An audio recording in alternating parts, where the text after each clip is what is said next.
Dua politisi PDIP masing-masing Deddy Sitorus dan Guntur Romli harus kita sebut sebagai dua politisi yang memang punya kelas dan sepak terjang yang garang dan militan dalam rangka membela kepentingan-kepentingan Partai Demokrasi Indonesia Perjuangan.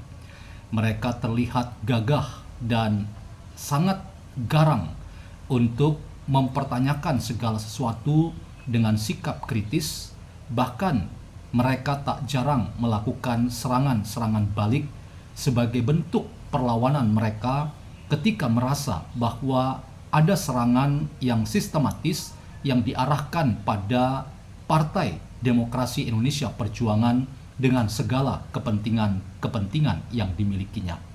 Kali ini saya ingin mengulas pernyataan seorang Guntur Romli yang berpendapat bahwa Jokowi itu tidak pantas menyebut dirinya sebagai aktor politik yang diam dan selama ini tak bergeming dengan serangan yang dilancarkan terhadapnya.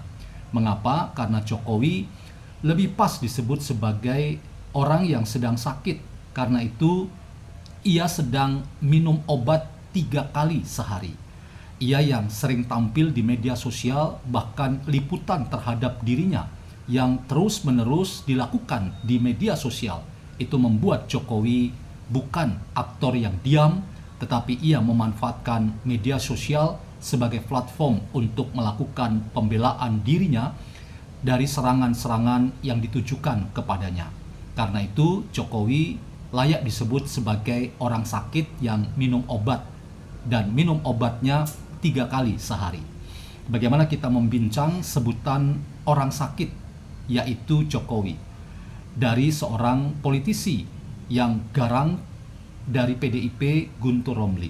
Selamat datang dalam channel Meragukan Filsafat, sebuah channel yang secara sadar dibangun untuk turut mengedukasi ruang publik virtual Indonesia dengan menawarkan alternatif berpikir dari lensa pemikiran filsafat untuk membaca fenomena sosial, politik, kebudayaan dalam konteks Indonesia kontemporer, tanpa berpretensi untuk menggiring opini kita mempercayai pandangan-pandangan dalam channel ini. Teman-teman, sebagaimana kita paham bahwa setiap wacana atau diskursus itu tidak pernah bebas nilai atau tidak ada wacana yang free value, dan kita selalu akan menemukan bahwa setiap wacana itu adalah wacana yang syarat dengan kepentingan. Dalam konteks ini, politik itu selalu menyuguhkan berbagai macam nilai dan kepentingan.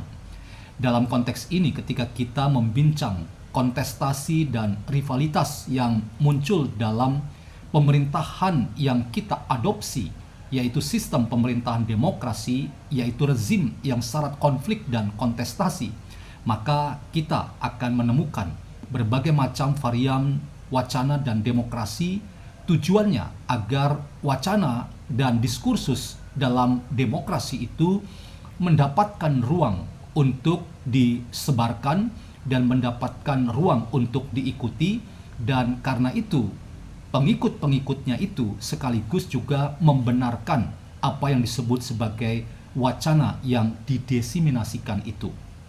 Dalam konteks ini teman-teman, kontestasi dan rivalitas atau konflik yang saya maksudkan itu adalah ketika kita melihat bagaimana Jokowi dan para politisi PDIP yang konsisten ada dalam konflik dan rivalitas yang tidak ada habis-habisnya. Kita melihat misalnya Deddy Sitorus yang konsisten mengatakan bahwa Jokowi adalah aktor yang bermasalah dan ia menjadi penyakit bagi demokrasi. Karena itu terakhir misalnya ia melontarkan sebuah gagasan bahwa ketika Jokowi mengatakan selama ini saya diam dan tidak memberikan respon, karena itu diam itu ada batasnya, Deddy Sitorus malah membuat pernyataan bahwa kalau dikritik lebih baik Jokowi merenung dan bertobat. Bertobat dari dirinya yang adalah aktor politik yang sangat membuat demokrasi kita menghadapi berbagai macam problematika yang tidak ada habis-habisnya terkait dengan pelanggaran terhadap nilai-nilai kebersamaan yang tertuang dalam konstitusi yang bisa dilabrak.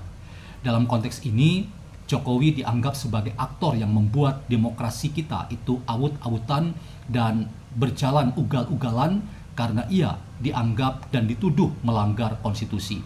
Terakhir, juga para politisi PDIP seperti Guntur Romli mengatakan bahwa Jokowi itu ibarat politisi yang sedang sakit dan ia menggunakan media sosial yang selalu hadir memberikan jawaban untuk mengatakan bahwa Guntur Romli tidak percaya bahwa Jokowi adalah seorang aktor politik yang diam dan tidak bergeming dengan serangan yang ditujukan kepadanya.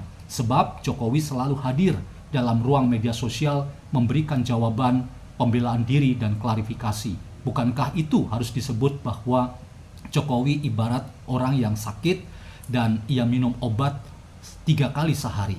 Inilah pernyataan yang bernada tendensius sebagai serangan balik yang hendak diperlihatkan oleh para politisi PDIP, baik Deddy Sitorus maupun Guntur Romli, yang konsisten untuk mempertanyakan mengapa seorang Jokowi selalu memposisikan dinamika politik dan demokrasi kita itu sebagai target untuk dilemahkan.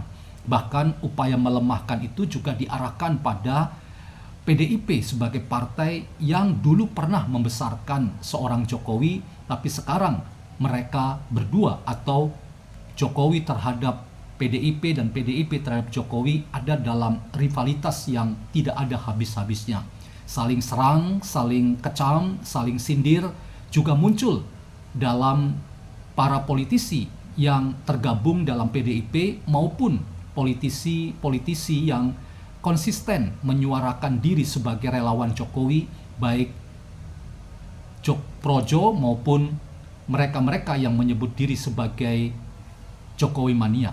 Nah, inilah yang kemudian makin membuat kita tahu bahwa konflik dan rivalitas ini semakin melebar dalam banyaknya pengikut yang sangat ada dalam situasi yang penuh dengan kontestasi yang tidak mudah untuk kita maknai dan kita bedah satu persatu tanpa memberikan kaitan antara satu dengan yang lainnya.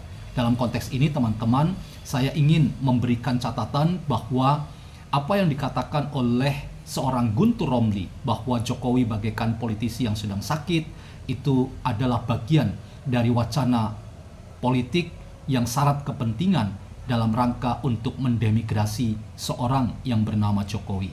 Dalam konteks ini, Jokowi adalah sasaran tembak yang kita masih akan menunggu apakah reaksi Jokowi akan semakin menunjukkan dan menegaskan bahwa ia tidak mau lagi berdiam, ia akan mempersiapkan skenario-skenario untuk melakukan serangan balasan terhadap mereka-mereka yang selalu menarget Jokowi dan keluarganya sebagai sumber masalah.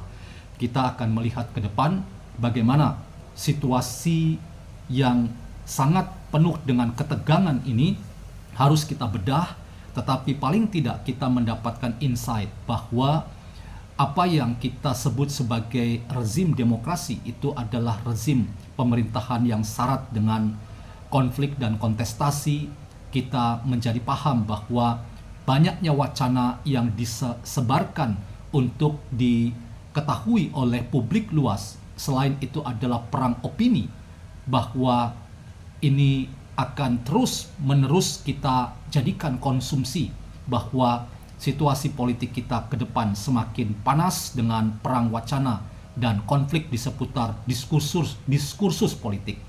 Apakah memang tepat menyebut Jokowi sebagai orang yang sakit, orang yang tidak waras karena itu minum obat selama 3 kali sehari, ataukah ini harus kita nantikan bahwa akan ada tanggapan serius yang datang dari Jokowi untuk merespon lawan-lawan politiknya? Waktu yang akan menentukan dan memperlihatkannya kepada kita.